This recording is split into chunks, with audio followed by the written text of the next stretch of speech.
Alright, just going to show you how I go about loading up the old pressure cooker today.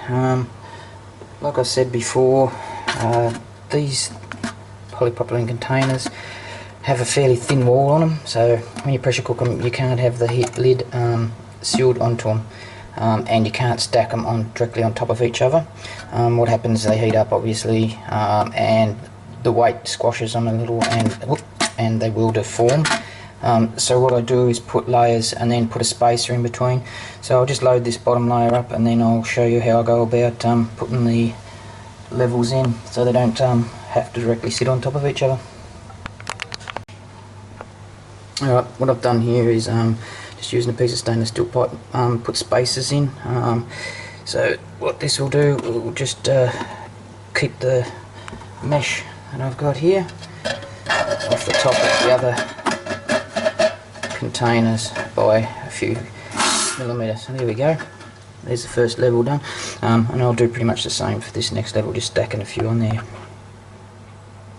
But what I normally do is using these larger containers. Now these are a little bit taller than the containers I have there, so with these the lid can sit on them, and if there's any weight on top of it, it won't actually seal it because of the thread.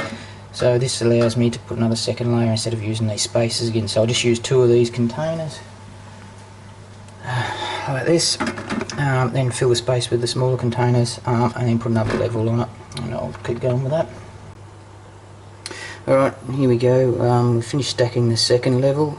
As you can see, like before, I've used the 2 taller containers just to act as spacers, and like I said, the weight on them is not a problem because they're sitting up on their threads, so they won't seal up tight. So to put the final layer in, what I do is put another piece of mesh in like this, and as you can see it sits on top of those 2, and then I stack another layer in here, and that's done. Alright, finished off loading it up, didn't quite have enough to fill it up, so just 3 on top here just to show you how it goes. Can usually get a 7 on here, and well, that's it really. Like I said, the weight's not sitting down on these containers underneath here, and so I'll just put the lid on, heat it all up, and sterilise it. Alright, about to unpack the pressure cooker. Everything's been cooled down, so it's nice and cool. Just remember that the lids are not on these containers very tightly, so as you remove them, try not to remove the lid or bump the lid off. It's quite easy to do. If you do that, there's a great possibility that you'll get some contamination in there.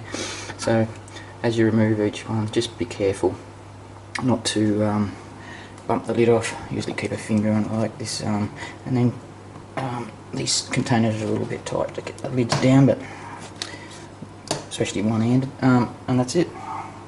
There we go. There's a lot of condensation in that, but I usually tip that out once I go to put some plants or seeds into the various containers.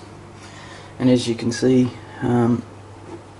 each layer down there, once I remove this, I'll remove the mesh, next layer, and so forth.